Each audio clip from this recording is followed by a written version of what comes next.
desde luego que conduce a reflexiones generales, transversales, múltiples, con relación precisamente a los efectos que un fenómeno natural potencialmente destructor y que en efecto tiene la oportunidad de destruir, puede causar en ciertos contextos con ciertas características tanto físicas como urbanas particulares. No obstante, además del hecho específico de que se trate de un caso con estas características, tiene el agravante de ser un caso que produjo una cierta cantidad de muertes en un contexto político convulso, en un momento en el que tampoco había ningún tipo de preparación al respecto y que produjo de inmediato un uso inescrupuloso de esa cantidad de muertos que se supuso, que ni siquiera se estimó. Si se hubiese estimado hubiese tenido por lo menos una aproximación sistemática, pero que se supuso al respecto y que se utilizó luego, sobre todo con fines tanto políticos como específicamente económicos. Hablamos entonces de un caso particular que tuvo lugar en diciembre de 1999 en una región con unas características muy especiales. Se trata de un litoral muy estrecho, que como ven allí el ancho máximo de espacio para poder construir es apenas 3 kilómetros. No son 3 kilómetros a lo largo de todo, sino en algunos espacios nada más, que está flanqueado por una cordillera de más de 2.000 metros de altura, hasta 2.600 alcanza, que tiene este espacio tiene muchísimas quebradas, es decir, torrenteras, ríos, arroyos que caen abruptamente de las alturas hasta esta zona, que además tiene 30 kilómetros de infraestructura vial que quedó destruida. Esa infraestructura fue recién construida en la década del 50, antes no existía. Sí, también eso nos da cuenta de que se trata de un espacio recientemente ocupado y con ciertas características. Además, siendo un litoral, se ocupó como un espacio con una conciencia de balneario, con una idea de playa, lo cual también da cuenta de cuál es el uso que será el espacio, ¿no? Esas escenas de destrucción, como la que teníamos en la primera lámina, le dieron la vuelta al mundo y sin duda generan un impacto particular porque se asocian inmediatamente con destrucción y por el tipo de destrucción se asocian con posibles muertes. Desde un principio entonces se le hizo mención a decenas de miles de muertes. Aquí hay una toma en vivo del evento que, como podrán ver, es una alud. Seguramente han visto imágenes de aludes en todo momento, pero queda claro que está arrasando con una zona en construcción. Hablamos del litoral y cuando les decía específicamente, esta es una ortofotografía, en las elevaciones, esto alcanza, como decimos, hasta 2.600 metros, y este es el pequeño espacio en donde pudo desarrollarse la urbanización, que también, como les comentaba, esa concatenación, esa conurbación de ese espacio es muy reciente, es de la década de los 50 para acá. Este tipo de imagen, ¿sí? es un pequeño asentamiento dentro de ese litoral. Fíjense ustedes que se trata de una localidad que evidentemente tiene viviendas autoconstruidas, por lo tanto no se trata de ninguna planificación, que ocupó un espacio apretado entre la montaña y el mar, que apenas tiene lugar para crecimiento, que desde luego no pudo crecer más. Van a tener que prestarme atención. Aquí otra toma del mismo lugar, en el otro ángulo, para que ustedes vean también. De alguna forma uno puede tener una idea de un espacio bucólico, ¿sí? Pero sin duda también este es un asentamiento que creció de la mano de esa urbanización a partir de la década de los 50 y que con el evento, ¿sí?, fue arrasado de esta manera. Evidentemente, esto sin duda genera la inmediata idea, sobre todo la imagen nos estimula que tal destrucción tiene que haber arrasado con muchas vidas. Esta es una imagen del mismo evento más arriba, que vemos además también las cicatrices en las elevaciones, ¿no?, que son parte característica de la luz que alimenta los cauces, ¿sí? ¿Funciona? Creo que ya lo por favor, para adelantar eso. Vamos a ver. Sí, perfecto. Y también tiene por abajo láser. Listo. El de abajo. Ese no. Ah, ya, listo, mira, está aquí. Muy bien. ¿Me oyen si hablo así? No. Es que siento que tengo las dos manos ocupadas y eso para no, para no obsesivo es terrible. Entonces, efectivamente, como les decía, este tipo de imágenes sin duda que se asocia con destrucción y de inmediato a la ligera con muerte, ¿no? Ya. Tiene que venir con ciertos movimientos si no, no sucede. Observen ustedes, esto es una foto extraordinaria del evento, ¿no? Fíjense que vemos las cicatrices acá, cada uno detrás de cada una de estas elevaciones cae una quebrada, cae una torrentera, cae un curso de agua que efectivamente va a impactar sobre esta franja muy pequeña en la que fue desarrollada la urbanización.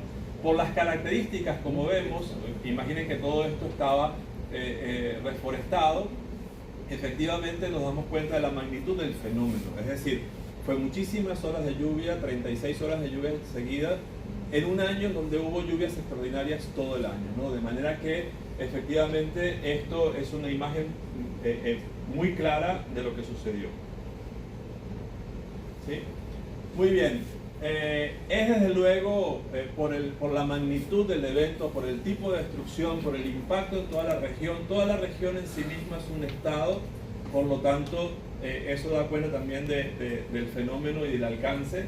No obstante, tenemos que entender que se trata de un evento que califica como un desastre. Sabemos que los desastres no son naturales, es decir, el hecho de que haya un fenómeno natural en el medio no significa que los desastres sean naturales, sino que son el resultado de procesos históricos y sociales y también materiales, también políticos, también de intereses, también de poder, que son capaces de construir, ¿sí?, un escenario como este, que es en todo caso un contexto vulnerable. En ese sentido, un contexto vulnerable frente a una amenaza, en la medida en que se crucen el tiempo y el espacio una con otra, el resultado siempre será desastroso. Podemos también entender que en este caso en particular hay ciertas variables específicas que contribuyen y que condujeron a este resultado.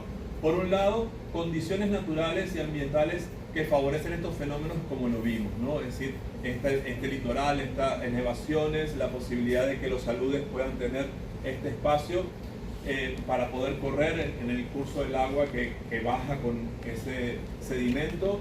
Por otro lado, la ocupación histórica de los cauces, que al decir histórica no estamos hablando de que hace mucho tiempo, es la forma, el tipo de ocupación de los cauces que genera este escenario. Y esa ocupación de los cauces es reciente, es moderna, es contemporánea y es efectivamente de espaldas a las condiciones naturales.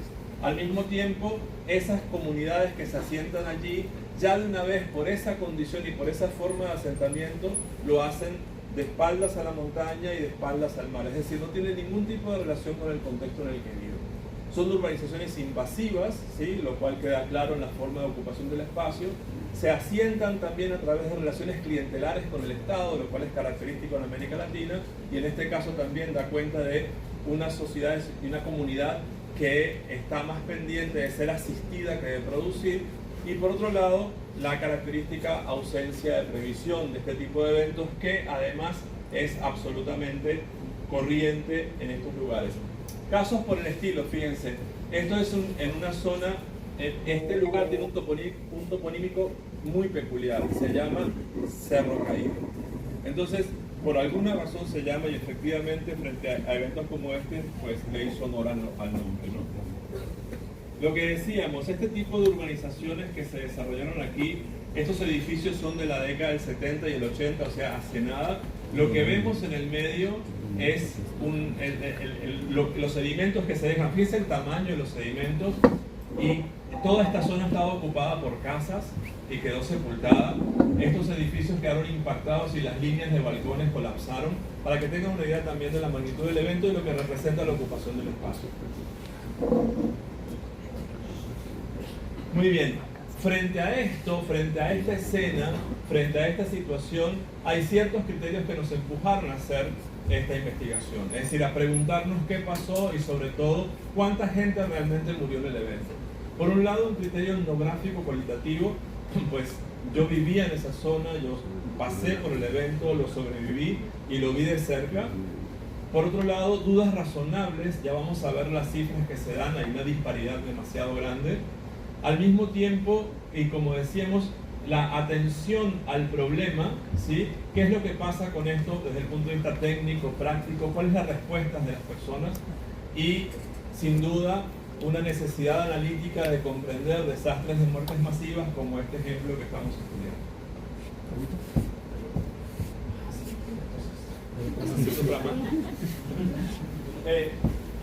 Observen que, por un lado, Sí, ya está destapado. ¿Sí? Sí.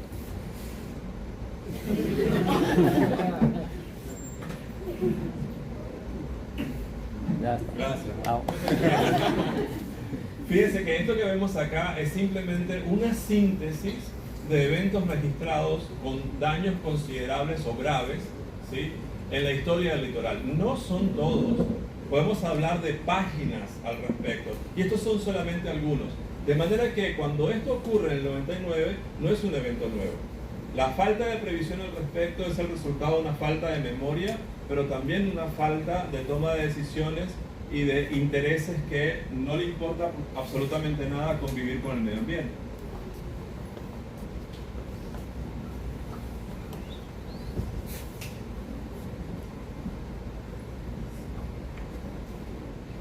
Muy bien, algunos antecedentes.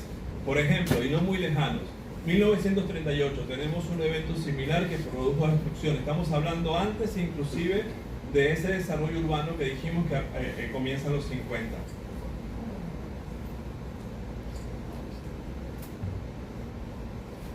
...1948, escenas similares, además hablando de muertos, de desaparecidos, de reubicados, etcétera, ¿no? 1951, este es muy importante porque coincide el momento con el inicio del desarrollo urbano del lugar. Es tan importante este evento que, verán, esto que está aquí es la carretera de acceso a la capital, que queda al otro lado de la montaña, con el litoral, que es el que tiene el puerto de acceso a la capital. Esto, por supuesto, es parte del evento del 51, que colapsó, que interrumpió la vía con la capital. Aquí tenemos una toma que obviamente es una foto del periódico, se ve muy mal, pero vean la carretera, ¿sí?, la interrupción con los aludes, y esto obligó, por ejemplo, a que se construyera una autopista, ¿sí?, que se inaugura en 1953 y que termina por conectar a la capital con el litoral por una vía mucho más rápida. Para que tengan también una idea del impacto de un evento sobre toma de decisión, ¿no? Aquí vemos algunas imágenes del evento del 51. Muy bien. El evento tiene además un comportamiento característico con relación a fenómenos por el estilo.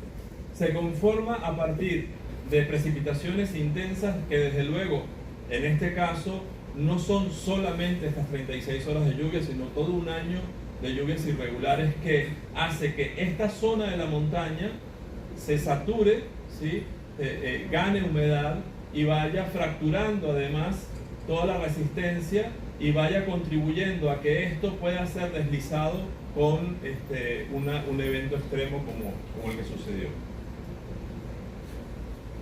Por lo tanto, entonces, en esta abstracción que vemos, esto es lo que sucede. Cuando estas precipitaciones, que en especial tuvieron esta duración, caen sobre este lugar, pues efectivamente se forma un flujo de sedimentos que va a través de estas corrientes y alcanza la zona urbanizada. Esto que ven aquí son depósitos sucesivos que a través de cientos de miles de años ha conformado la región. Pues precisamente esto ha sucedido periódicamente durante toda la vida, y esta zona que está aquí es el resultado de todo lo que se desliza por acá. Ocuparlo y no atender el problema es evidentemente condenar la construcción. Entonces, ¿de qué va esa conformación de fluidos? ¿Y por qué es importante comprender esto si estamos estudiando cuánta gente murió en el evento? Precisamente aquí vemos en esta imagen la terraza ¿sí?, que se mueve con el año 99. Este es el resultado de esas 36 horas de lluvia. Esto que está acá es un flujo de sólidos, ¿sí?, que es capaz de transportar bloques de este tamaño que pesan toneladas. Esto, en el caso de los aludes torrenciales de este tipo de flujo, tiene un nombre muy particular. Son flujos antigravitacionales, porque lo más liviano va abajo y lo más pesado va arriba. Eso es lo que hace, da la impresión cuando lo vemos si lo han visto en alguna imagen, en alguna película, de que parece agua con barro, pero realmente es un flujo muy denso, con una densidad de 2.3, 2.5, es decir, sólido, que es capaz de transportar todo esto por encima, ¿no? Ahora, esto se conforma en horas, ¿sí?, y tiene un comportamiento particular que nos va a permitir comprender, además, qué pasó en ese efecto más abajo. Aquí tienen otras imágenes, que es la terraza, ¿sí?, el bloque, ¿no?, la escala, para que tengan idea, la conformación de esta terraza. Fíjense este material caótico, ¿no?, que es el que viene bajando con esa fuerza cinética que arrastra y que se acelera con la gravedad.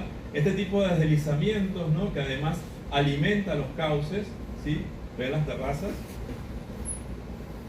Y la importancia, como decíamos, de observar esto como fenómeno para entender qué pasó en la zona urbana y cuál fue el resultado al respecto.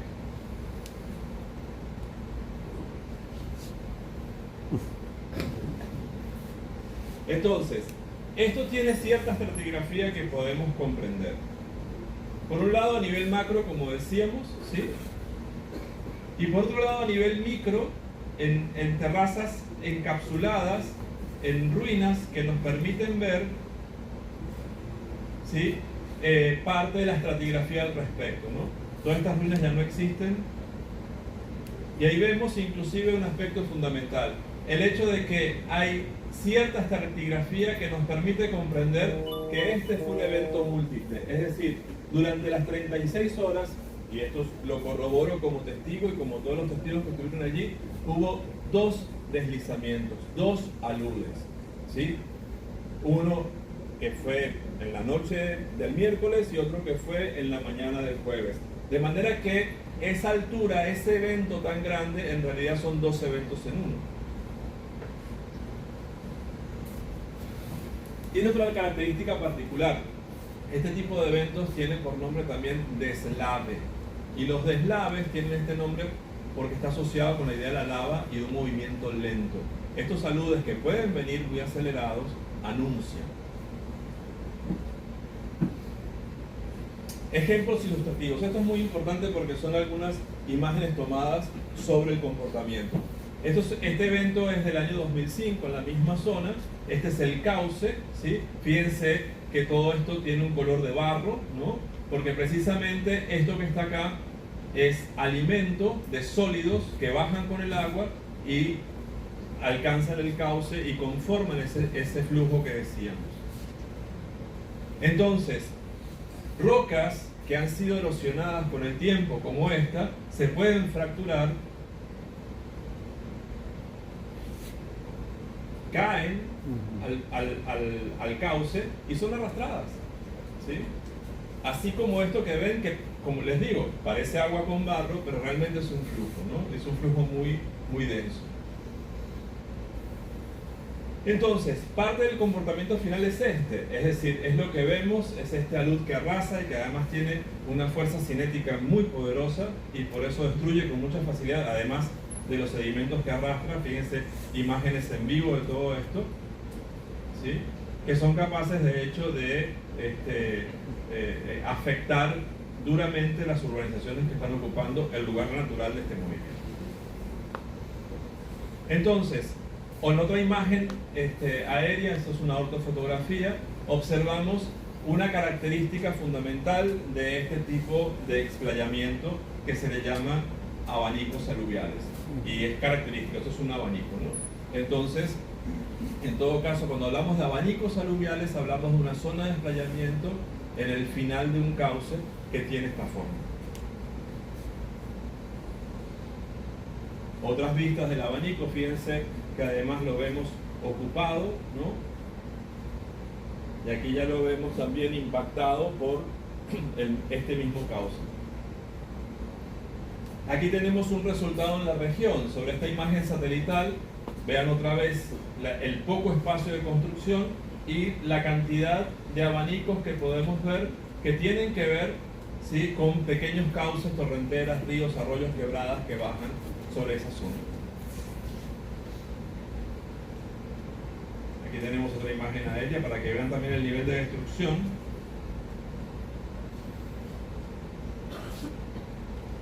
Muy bien. Características del evento del 99. Con relación a toda esa cantidad de eventos que habíamos listado anteriormente, son fundamentales para entender. Por un lado, desde luego, es un contexto histórico diferente. Esto no solamente se trata de un momento diferente, sino de condiciones materiales diferentes. También hay mayor cantidad de población, lo cual garantiza además que haya mayor ocupación y que además se produzca más información. Es posible que hace 2 siglos haya habido un evento exactamente igual, pero del cual no tenemos tanta información y por eso tenemos un vacío al respecto y pensamos que es un evento menor. Pero el fenómeno es el mismo. Por otro lado, también, como decíamos, esta ocupación de los espacios que no estaban habitados antes del 50 y que ahora están ocupando lugares que van a ser, como en ejemplo, por ejemplo, fueron arrasados, ¿no? Urbanismo invasivo, ¿sí? Obviamente esto produce mayor vulnerabilidad y además, algo fundamental, una coyuntura política conflictiva.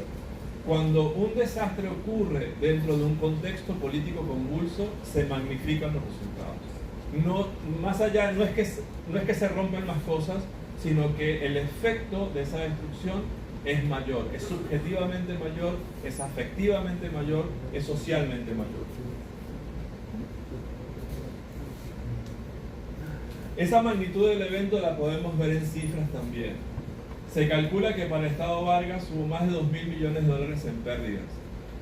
Hay además casi un 29% de desplazamiento de la población solo en las entidades que fueron más afectadas, no en todo, ¿sí? Se calcula un promedio de más de una persona por vivienda desplazada.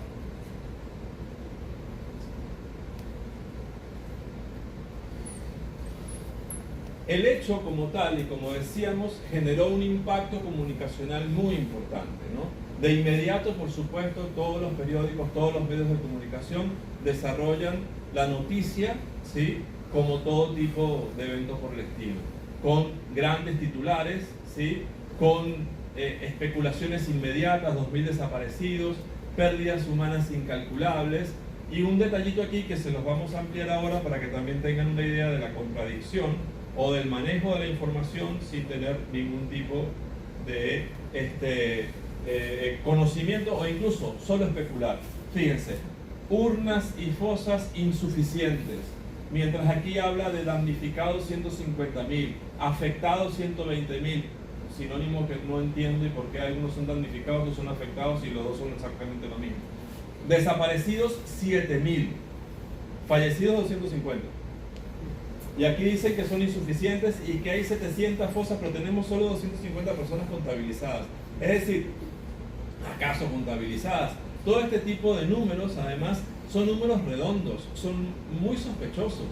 O sea, cada evento por el estilo no produce números redondos, ¿sí? Estos son simples especulaciones que se hacen sobre la marcha y simplemente para generar impacto al respecto. No obstante, ¿sí?, contamos con las declaraciones que se hacen sobre el evento. Fíjense, 17 de diciembre hasta el 4 de enero. Defensa Civil, la Gobernación del Distrito Federal, el alcalde, el director de Defensa Civil, el que era vicepresidente, el ministro de la Defensa, y todas estas personas hablaron de incalculables. 25.000, 30.000, 25 a 30, 15 a 20, 15 a 20, o sea, 15 a 20.000 personas. O sea, ¿estamos contando hormigas, manzanas o qué? Son seres humanos, ¿sí? O, por ejemplo, el presidente de la Cruz Roja, ¿sí?, que habla de 50.000 víctimas, que lo compara con el huracán Mitch, ¿sí?, y que fue una persona que, como contaba esta mañana, llegó en avión, se baja del avión, se sube inmediatamente a un helicóptero, sobrevuela la zona, se baja del helicóptero y dice 50.000, se monta en el avión y se va. O sea, tiene un ojo biónico, ¿no? O sea, el tipo miró y dijo 50.000, los contó, además fue exacto. O sea, ¿por qué? Precisamente porque no existe ninguna herramienta al respecto y porque además, piensen ustedes, no es lo mismo un desastre de 300 personas fallecidas a uno de 50.000.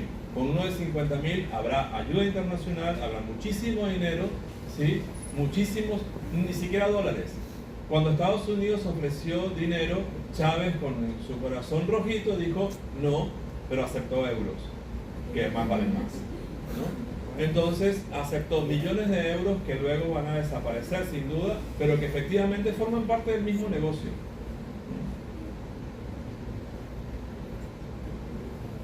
Entonces, todas estas relaciones cuantitativas sin duda contribuyen a la magnificación del evento. No están asentadas en ningún tipo de aproximación sistemática, no forman parte de ningún estudio, sino que son precisamente vociferaciones sobre el momento que además forman parte del desastre, conforman el desastre en sí mismo, ¿no? Y desde luego sobreestima todo. Entonces, frente a esto surgen dudas razonables. ¿Fueron 15.000, 25, 50, incalculables? ¿De qué estamos hablando? En el estado Vargas para el momento había 300.000 personas. Esas 300.000 personas estaban en todo el estado. Entre las parroquias más afectadas no había ni 200.000 ni 150.000. Si hubiese habido 50.000 personas fallecidas, tendríamos que un sexto de la población no hubiese fallecido, y esto, multiplíquelo por familiares, nos genera cientos de miles de dolientes que seguramente hubiesen estado mucho más afectados al respecto. Las observaciones sobre campo, las entrevistas etnográficas, todo lo que representó comprender este problema indican lo contrario. Entonces, realicé un trabajo de aproximación cualitativa, de entrevistas abiertas y de conversaciones con mucha gente, preguntando estas tres cosas.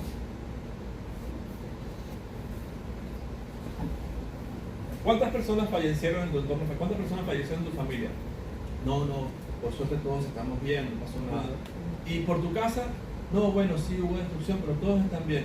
¿Y cuántas personas crees que murieron? 30.000. Oye, cuando hacer la segunda, la tercera, la quinta, vas por 30 personas y todos te dicen lo mismo. No, fueron 15.000. Además, comentaba esta mañana también, te preguntas a 3 personas al mismo tiempo y uno te dice 15.000. No, si fueron 30, no, que fueron 50, pero es que yo lo leí. Y da igual, o sea, no hay ninguna certeza al respecto. Entonces, desarrollé un proceso de investigación en búsqueda de fuentes de información que no son las más comunes para una investigación documental. Entonces fui a las medicaturas forenses, especialmente a la de Caracas, que es la que funcionó. La de La Guaira no estuvo funcionando, pero sin embargo alguna actuación tuvo.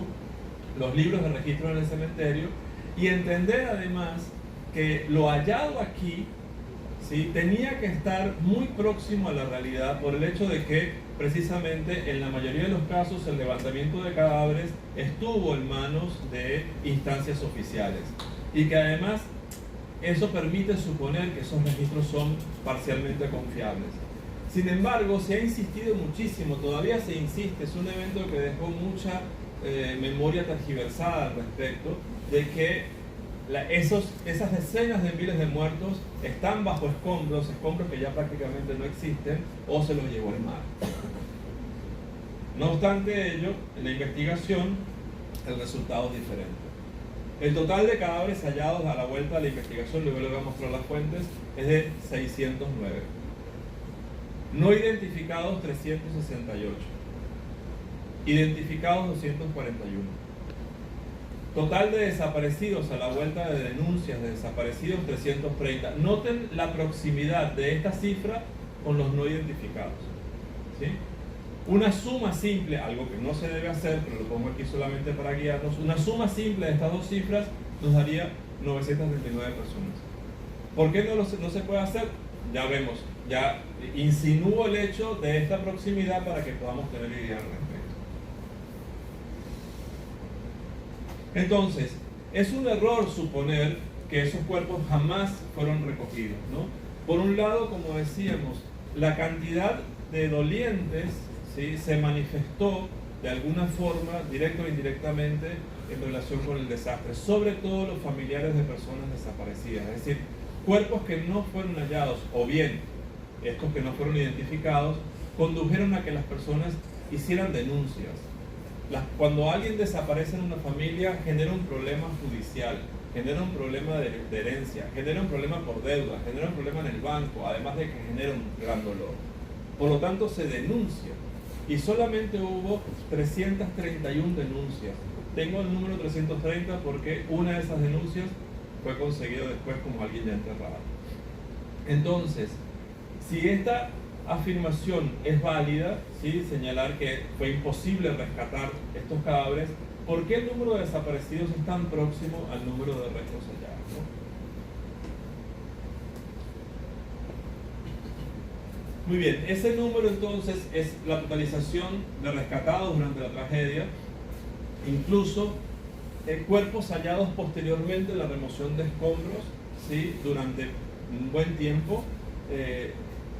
Además, pensar que en esa remoción de escombros, que todavía hasta 2004 estuvo apareciendo el último resto, estamos hablando de 5 años después, suponer que existen miles, ¿por qué no aparecen todos estos miles, ¿no? Otro dato importante es que, y se los mostraré más adelante, dentro de los restos hallados, sí, efectivamente hubo algunos que se los llevó el mar, pero fueron encontrados, porque aparecieron unos kilómetros más allá, lo arrastró la corriente y fueron encontrados.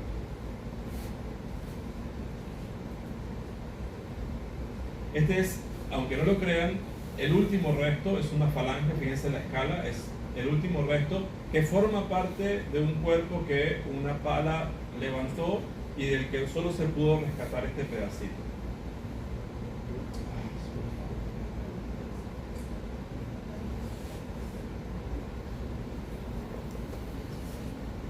Otro aspecto que conduce a la reflexión, y esto es importante, eso es un dato cualitativo importante. Si estamos hablando, ¿sí?, de una sociedad como la mayoría latinoamericana profundamente católica, pues la cantidad de dolientes, como lo decíamos hace rato, se habría manifestado de una manera mucho más contundente y esto no sucedió, ¿sí?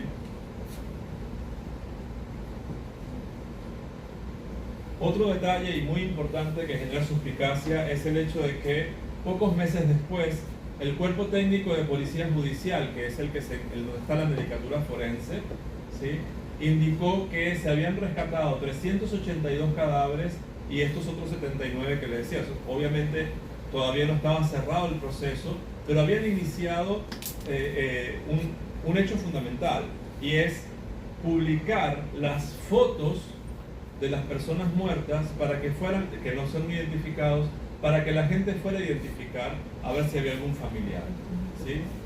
Y decimos genera suspicacia porque al día siguiente estas fotos fueron retiradas.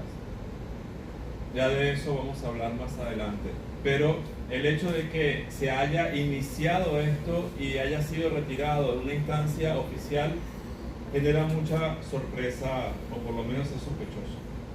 Entonces, parte de lo que representó la investigación condujo, entre otras cosas, a revisar libros de registro del cementerio, tanto como decíamos, la medicatura forense.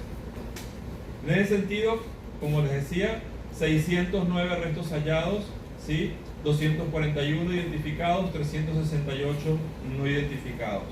Hay dos momentos de la investigación, no los voy a aburrir con eso ahora. Luego, 331 personas de denuncias desaparecidas, uno fallecido, es decir, que apareció en los libros de registro del cementerio. Por lo tanto, es un indicador del desastre, del caos del problema, en donde denunciamos cosas que no existen, pero sin embargo sí existen, ¿no? Y una importante revisión que se hace con la sistematización de los datos es que fue revisar los restos no identificados con las denuncias de desaparecidos, como para ver qué coincidencia había, y hallamos una probabilidad de no coincidencia en 196 casos. El resto de los casos tenía una probabilidad de coincidencia con los datos que teníamos de las denuncias de desaparecidos. La sistematización de los datos condujo, en efecto, a trabajar con cada uno de estos grupos para poder identificar procedencias, ¿no?, para poder identificar detalles, dentro de los datos, por ejemplo, aunque a ustedes les parezca incoherente, dentro de los no identificados, uno fue entregado a sus familiares. ¿Cómo le entregas un cuerpo no identificado a un familiar si no está identificado? O sea, ¿a qué familiar se lo entregaron, no? Muy bien, pero de esta sistematización podemos inferir efectivamente que lo que deberíamos sumar son los restos hallados con los casos que no coinciden, ¿no? De manera que esto me da un resultado simple de 805 personas, por lo menos que sabemos que lo podemos sumar concretamente, pero podemos hacer una estimación, digamos, más hacia arriba para pensar en que puede haber sin duda algún resto que nunca pudo ser hallado, que hay algún error en todo esto, y estimamos una probabilidad no estadística, es decir, es probable, pero no es el resultado de un cálculo, de más o menos 850 personas. Hay una diferencia abismal entre los 50.000 de la Cruz Roja y esto. Entonces, parte de los razonamientos finales al respecto es que podemos sintetizar parte del problema, ¿no? Por un lado, no existe, y estoy seguro que no existirá, y esto fue cuando lo hice hacía 15 años, ahora hace 20 años, ¿sí? No existe ninguna posición oficial sobre el problema, tampoco la existirá, ¿no? Es decir, no le importa al Estado, no le importa no hay intereses en el poder que puedan dar la vuelta y pensar en la gente, en los dolientes, de ninguna manera, ¿sí? Estas cifras que se lanzan en la opinión pública sin duda contribuyeron a obtener más ayuda internacional, lo cual respalda la hipótesis de que los desastres son grandes oportunidades de negocios, sobre todo para las instancias oficiales, ¿no? Un desastre de menos muertos pues no habría contado con la ayuda de organismos supranacionales como sucedió. En Venezuela, hasta el momento, no ha habido ningún tipo, a pesar de un evento como este, no ha habido el desarrollo de ningún tipo de herramientas de prevención, ni técnicas, ni científicas, ni de ningún tipo. El número de muertes no puede seguir siendo utilizado como escala para medir los desastres. Nunca podemos hablar de... Este fue un desastre de 10.000 muertos, este fue de 150.000. Eso no es una escala, estamos hablando de personas, de seres humanos, ¿sí? Y los eventos por el estilo deben ser comprendidos antes de que ser medidos con seres humanos. Las familias de las víctimas, ¿sí? De desaparecidos, fallecidos, se les debe todo el respeto del mundo porque es la otra etapa, ¿sí? De una vida. Una vida muere y luego continúa entre sus vivos, sus dolientes, sus familiares, ¿sí? Y eso merece un respeto fundamental. Jugar con este tipo de cosas es no solamente inescrupuloso, es inmoral. Fíjense, escenas como esta, por ejemplo, dan la idea del evento. Esto es una terraza en un sitio cercano y que también puede ayudar, como digo, al imaginario, ¿sí? A pensar de que se trata de algo mucho más terrible de lo que fue. Este tipo de documentos me permitieron seguir, por ejemplo, las denuncias de los desaparecidos que se hacen frente a instancias judiciales para poder proseguir con problemas de las personas cuando estaban vivas, o bien la asociación de personas extraviadas, que sobre todo son padres que estaban buscando a sus hijos, ¿sí?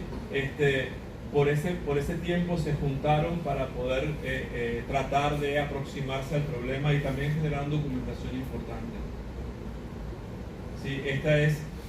Esa osamenta que les mostré se consiguió en un sitio. Este es mi hijo menor y esta es mi hermana, que fuimos personalmente a buscar esto, ¿no? Y esta es la zona en el Cementerio General del Sur en Caracas, en donde se enterraron las personas no identificadas. Esa zona está inaccesible hoy por cierto. Parte de la sistematización condujo a establecer listas, ¿sí? Para poder ordenar. Esto es algo que uno hace académicamente, pero esto corresponde a hacerlo institucional y públicamente, ¿no? En donde pudimos establecer el número de correlativo, el número de protocolo, la fecha de estudio, nombres y apellidos, edad, género, causa de muerte, que la codificamos para poder explicarla, la procedencia y si fueron enterrados o entregados a sus familiares. Aquí está el desglose de lo que decíamos y sobre todo de las causas de muerte, en donde conseguimos, como decíamos esta mañana, para mayor sorpresa, que dentro de los muertos hay uno de cirrosis alcohólica.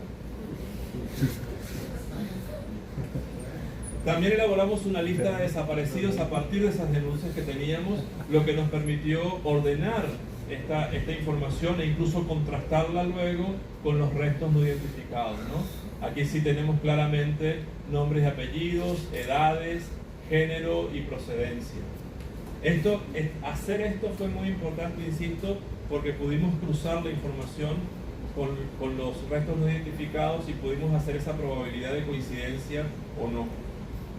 Y finalmente, la lista de desaparecidos bajo sospecha de vida, que todavía no se las muestro, y por eso les dejo un helicóptero de rescate, este helicóptero del ejército, por el hecho de que esta lista de desaparecidos bajo sospecha de vida es una lista muy corta, es una lista de solo 20 personas, que todos son menores de edad, y cuyos padres denunciaron claramente que sus hijos estaban vivos cuando fueron rescatados por helicópteros como este. Entonces, parte del problema, ¿no? Parte de lo que representan los desaparecidos en casos como estos, sobre todo si son menores, es que en desastres por el estilo se genera una oportunidad para este tipo de actividad criminal, ¿no? Y lamentablemente, en este caso, ¿recuerdan cuando se publicaron las fotos y al otro día fueron recogidas? Bueno, en este caso, esta actividad criminal de tráfico de niños estuvo ciertamente conducida desde las más altas esferas del gobierno venezolano,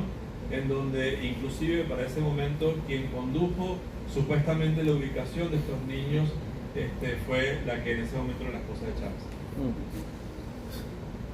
Bueno, hay algunas publicaciones sobre el tema que ustedes pueden conseguir, como decía Ray, en la página de Academia, donde este tema ya ha sido publicado, que es decir, que está sistematizado en diferentes artículos.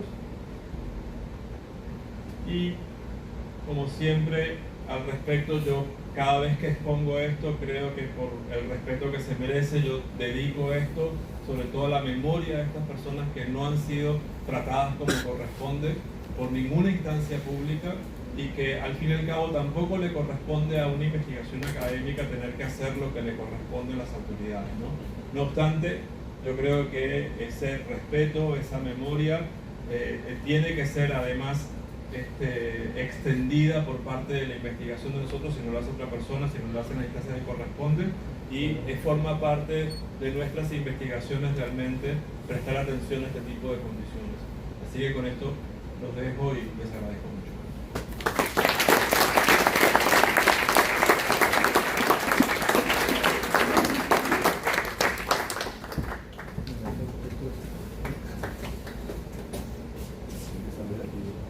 Bueno, pues muchísimas gracias. Abrimos un espacio para preguntas y respuestas. Por favor, siéntase con la confianza de preguntar. Ninguna pregunta es ingenua. Sí. Bueno, ya nos conocemos. Yo estoy trabajando el tema de reconstrucción y a mí me queda como la duda de saber qué se ha considerado. Me imagino que hay gente todavía que vive en la zona y que un desastre como este puede volver a ocurrir. Entonces, no sé si haya como estudios o tú sepas qué consideraciones se tiene o se han tomado en la reconstrucción de barrios. Sí, bueno, en primer lugar, después del 99 hubo 2 eventos más parecidos que no tienen el mismo impacto por parte de este fenómeno. Cuando un fenómeno tan grande como este sucede, los cauces quedan lavados. Por lo tanto, nuevas lluvias van a conseguir un cauce muy despejado que le cuesta todavía un tiempo para poder conformarse de esta manera, ¿no? Eso ayuda a que no haya habido un impacto como este en eventos similares años después. La reconstrucción se inicia casi que al mismo tiempo. Toda esta ayuda que llega, estos millones de euros que llegan para desarrollar la región, tienen básicamente 2 destinos. Uno, el control de cauces, ¿sí? Efectivamente se hicieron una gran cantidad de presas de control de cauces, ¿sí? Financiadas por ayuda internacional. al día de hoy nosotros contamos con uno de los expertos en mecánica de fluidos más importantes, por lo menos en Latinoamérica, ¿sí? Y al día de hoy, él mismo, que es uno de los personajes que trabajó en todo esto, sabe que no está funcionando ninguna de esas empresas. Yo podría haber hecho otra presentación que tengo al respecto, en donde puedo mostrarte, bueno, si alguno de ustedes sabe, estas presas de control de causas se tienen que hacer en un lugar en particular o en escalera, pero tienes que hacer algo muy importante, un camino de servicio. ¿Para qué? Para poder limpiarlas. Hay algunas que se hicieron y no tienen camino de servicio. Por lo tanto, a los 2 años estaban colmatadas. Ya, no sirven para nada. Al contrario, generan más escalón, más altura para una ola más grande, ¿no? El resto del dinero tenía que ver con la reconstrucción de la infraestructura urbana y de la vida urbana. Bueno, a los 6 meses ya hubo denuncia de desaparición de dinero. Luego, la mayor parte de las construcciones que se hicieron bajo una relación clientelar, donde no se debía construir. Las propias comunidades, esto es muy importante también porque forma parte de la contradicción del caso, demandaron la construcción en el sitio. Por lo tanto, el gobierno los construyó donde dijo la gente, ¿no? Es preferible tener gente contenta con uno, aunque luego se muera, ¿sí?, a tener gente enojada con uno. También otra cosa importante es que, y esto es fundamental de entender, es que estamos hablando de un gobierno que abiertamente se ha declarado de izquierda, ¿no? Pero no importa si es de izquierda o de derecha, al negociar con miles de millones, da igual. Y aquí la relación toma de decisiones, Estado, miles de millones, capital de la construcción, que es uno de los más importantes para el desarrollo de desastres, ¿sí?, da exactamente igual. Todas las cosas se reconstruyeron donde estaban, ¿sí? Parte de esos cauces que retomaron, pues fueron otra vez urbanizados, e incluso con viviendas de interés social. ¿Sí? ¿Quién más? Sí. ¿Quieres el micrófono? No, tú. No hay nadie atrás. ¿Considera más seguro intentar arreglar los daños o controlarlos, o directamente retirarse de un área que puede seguir siendo afectada por los fenómenos? Es una gran pregunta por el hecho de que toda la discusión que se dio sobre esta región giró en torno a eso. Y giró también en torno al problema con las comunidades, ¿no? Porque las comunidades demandaban eso, la reconstrucción en el lugar. Algunos que fueron reubicados, a los pocos meses retornaron. O sea, a nadie le interesaba una vivienda en otra parte del país. Querían vivir allí otra vez, ¿no? Eso es un problema muy importante que estoy seguro que no tiene solución a menos que sea por la imposición, ¿sí? Entonces es no solamente llevártelos y casi tenerlos presos allá, sino destruir todo aquí para que no vuelvan. Es muy difícil. Pero en el caso del aspecto estrictamente técnico, es decir, ¿qué hacemos con esta región? También es un problema. Porque efectivamente cuando mostramos las condiciones, el desarrollo urbano sin duda está condenado. No obstante, esta región no es única en el mundo. No es el único lugar en el planeta que tiene una montaña y un mar. Es mentira.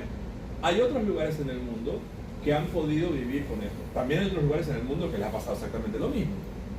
Pero hay algunos ejemplos importantes, como Kobe en Japón. Si tú ves fotografías de Kobe en Japón, es una región prácticamente igual. Ah, pero los japoneses están desde el siglo XIX desarrollando control de causa. Entonces no les pasa esto, ¿sí? Pero claro, si la inversión para control de cauces precisamente está destinada a corrupción, evidentemente, aunque los construyas, te va a volver a pasar. El tipo de desarrollo urbano también es importante, no tanto por la infraestructura. Esos edificios que vimos con la línea de balcones colapsados deberían tener un premio, porque no cayeron, ¿sí? Pero ¿qué pasa? Que es también el sentido de la ocupación del espacio. El litoral central se ocupó como un balneario, como una zona de recreación. Y por lo tanto eso también incide subjetivamente en las comunidades, ¿sí? Aquí no importa más desarrollo sino esperar que venga la gente a la playa. La economía más característica del litoral es la economía informal, el ventorrillo en la playa, ¿sí? No hay universidades. En 1999 había solo un cine, ahora por supuesto no hay ninguno. La fuente de trabajo formal es el puerto y el aeropuerto, y nada más. Y se convierte en una ciudad dormitorio. Entonces, ni siquiera hay un desarrollo cultural con el mar. No son pescadores, tienen una montaña al lado, no son montañistas. Eso no es un problema cognitivo, es un proceso cultural. Es cómo se conforma un lugar. ¿Alguna otra pregunta? Sí. ¿No existe algún organismo nacional o, bueno, de parte del gobierno, un organismo que le impida o que le prohíba a la gente que vuelva a sentarse ahí? O sea, no hay nada, una previsión, una ley, un reglamento para ver por la seguridad de la gente, aunque esa gente insista para que no lo hagan, aunque quieran seguir construyendo y quieran seguir asentándose, que no lo hagan. Pues mira, a los pocos meses del evento se hizo un estudio, para mi gusto muy rápido, pero también bueno, en donde se estableció que a las márgenes de esos cauces se había hacer una especie de franja amarilla de límite. Mire, de la franja amarilla para el cauce no se puede construir, y aquí podemos hacer un bulevar, podemos hacer un espacio para que la gente camine, aquí no puede vivir nadie. De la franja amarilla para allá, ¿sí? Eso, incluso el propio Chávez, además todo pasaba por él, pues lo promocionó, ¿no? Y lo dijo, tal. ¿Qué pasó? Se hicieron, obvio que no se hicieron unas franjas amarillas, pero se pusieron unos avisos de límite de inundación. Límite de inundación del año 99 de este lado, límite de inundación de este lado. Pero como a la gente le interesaba, aquí arrancaron esto. Entonces, el problema es que si se convierte en un problema político, o sea, para el gobierno es importante no que una familia, no que un lugar, no que una localidad, sino que toda una región esté contenta. Entonces, muchas de estas viviendas son autoconstruidas, que están invadiendo causas, pero las zonas de desarrollo urbano, de edificios, ¿sí?, son de clase media. A esa gente también le interesó volver al lugar, ¿sí? No es simplemente clases populares clientelares, es clase media también. Y por otro lado, algo muy importante, el capital de la construcción no es solamente el capital que paga por los bloques y por la mano de obra, es capital inmobiliario también. Y si es capital inmobiliario, es capital financiero. Estamos hablando de bancos, inmobiliario, construcción y Estado. Es un gran negocio. Y otro detalle importante que tiene que ver también con la reconstrucción es que para ese momento toda esa región era un solo municipio. Justamente en ese momento estaba cambiando a Estado, ¿sí? Ahora, era un solo municipio que era un solo Estado. O sea, ya es una contradicción, o sea, una sola alcaldía para un solo Estado. O sea, son dos jurisdicciones exactamente iguales con dos autoridades sobre la misma jurisdicción. Con la destrucción, ¿sí?, se creó la Corporación para la Reconstrucción del Estado Vargas, ¿sí?, que tenía autoridad para toda la reconstrucción de la infraestructura y manejaba los presupuestos de la ayuda internacional. Entonces tenemos el municipio, que además tuvo créditos extraordinarios, ¿sí?, el Estado, sobre el mismo lugar, con créditos extraordinarios, la corporación, Corpo Vargas, con la ayuda internacional, ¿sí?, sobre el mismo lugar, pero no obstante esto se creó la Autoridad Única para el Estado Vargas.